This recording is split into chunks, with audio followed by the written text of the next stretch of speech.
గారు కూడా జాయిన్ అయ్యారు. ప్రకాష్ గారు, మీరు నిన్న సంచలన విషయాలు వెల్లడించారు.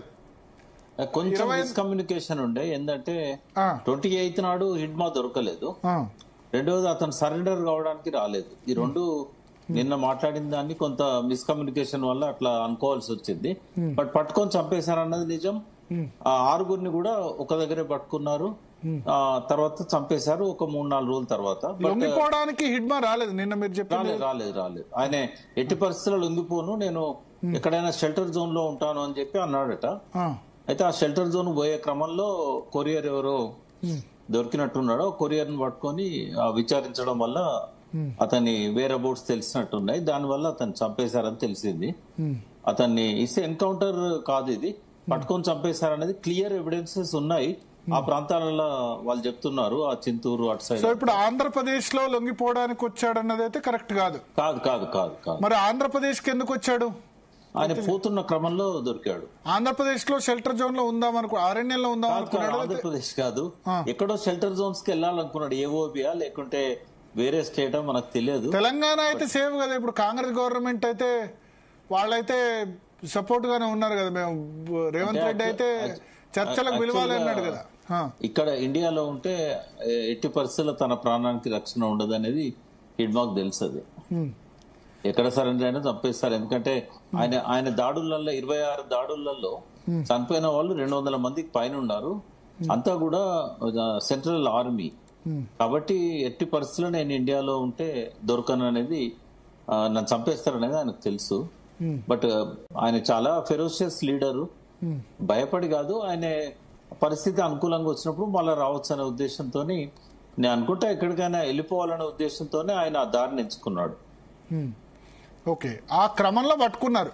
ఆంధ్రప్రదేశ్ లోనే పట్టుకున్నారా? ఆంధ్రప్రదేశ్ లోనే పట్టుకున్నారు. పట్టుకొని అతన్ని కొంతకాలం వాళ్ళ కస్టడీలో పెట్టుకుని తర్వాత చంపేశారు. అంటే విజయవాడ దగ్గరే దొరికి ఉంటారా సేమ్ ఇప్పుడు వీళ్ళందరూ మనకు? అంటే నేను అనుకునేది బార్డర్ లోనే పట్టుకున్నారు అనుకుంటున్నా.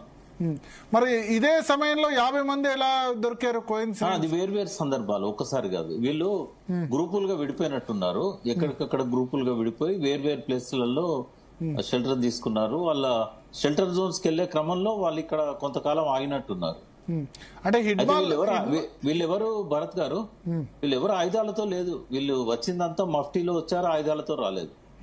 మరి AK-47 అవన్నీ స్టాక్ వెపన్స్ అవి.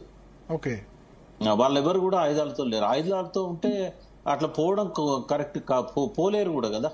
ఆయుధాలతో పోతుంటే ఎవరైనా ఇన్ఫర్మేషన్ ఇస్తారు.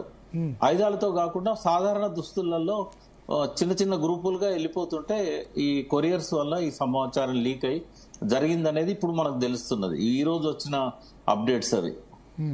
ఓకే, సో అయితే ఇప్పుడు మీరు అంటున్న దాని ప్రకారం అయితే లొంగిపోవడానికి ఎందుకు సిద్ధంగా లేకపోయి ఉండొచ్చు హిడ్మా? అంటే ఆయన మొదటి నుంచి కూడా 34 years నుంచి కూడా పోరాటం తప్ప ఆయనకు వేరే సిద్ధాంతాలు ఇవి అవి ఏం తెలియవు ఆయనకు. ఆయన జీవితం అంతా సాయుధ పోరాటం చేయాలనుకున్నాడు. ఆయన నమ్మిన సిద్ధాంతాన్ని వదలడానికి సిద్ధంగా లేకుండే. ఆశన్నతో కూడా ఆయన చర్చలు చేశాడు. అప్పుడే ఆశన్నతో సరెండర్ కావాల్సింది. బట్ ఆయనకు ఆ ఇంట్రెస్ట్ లేదు. ఆయన ఖచ్చితంగా నేను పోరాటంలోనే ఉండాలి, కొంతకాలం షెల్టర్ జోన్ లో పోయి మళ్ళీ అవసరమైనప్పుడు రావాలనుకున్నాడు ఆయన. ఓకే. సో ఇప్పుడు మిగతా వాళ్ళ సమాచారం ఏమైనా ఉందా? తిరుపతి గానీ గణపతి గానీ వాళ్ళు సేఫ్ గా ఉన్నారు. వాళ్ళు ఇక షెల్టర్ జోన్ లోకి వెళ్ళిపోయారు. వాళ్ళు దొరకడం కష్టం. షెల్టర్ జోన్ అంటే వేరే దేశాలా? ఎక్కడారో మరి తెలియదు, బట్ షెల్టర్ జోన్ లో ఉంటారు. ఓకే, హిడ్మా కూడా వేరే దేశాలకు పారిపోవాలనుకున్నాడు. ఎట్లా సాధ్యం? పాస్పోర్ట్ ఇవన్నీ కావాలి కదా వేరే దేశాలు పోవాలంటే. అనుకుంటే పాస్పోర్ట్లను కాదు, వేరే మార్గాలు ఉంటాయి కదా. షిప్ ఎల్టీటీ వాళ్ళు ఇక్కడ వచ్చినప్పుడు ఏ పాస్పోర్ట్లు పట్టుకొచ్చారు? పాస్పోర్ట్లు చాలా అత్యంత సమీపంలో ఉన్న దేశాలున్నాయి మనకు. బోట్లలో వెళ్ళిపోవచ్చు, స్పీడ్ బోట్స్ లలో వెళ్ళిపోవచ్చు, జాలర్ల స్టీమర్స్ లలో వెళ్ళిపోవచ్చు. ఓకే, సో దగ్గర అయితే నేపాల్ లేకపోతే శ్రీలంక, బంగ్లాదేశ్ ఇక్కడెక్కడన్నా వెళ్ళిపోయి ఉండొచ్చు అని అనుకుంటున్నారు. కావచ్చు. ఓకే.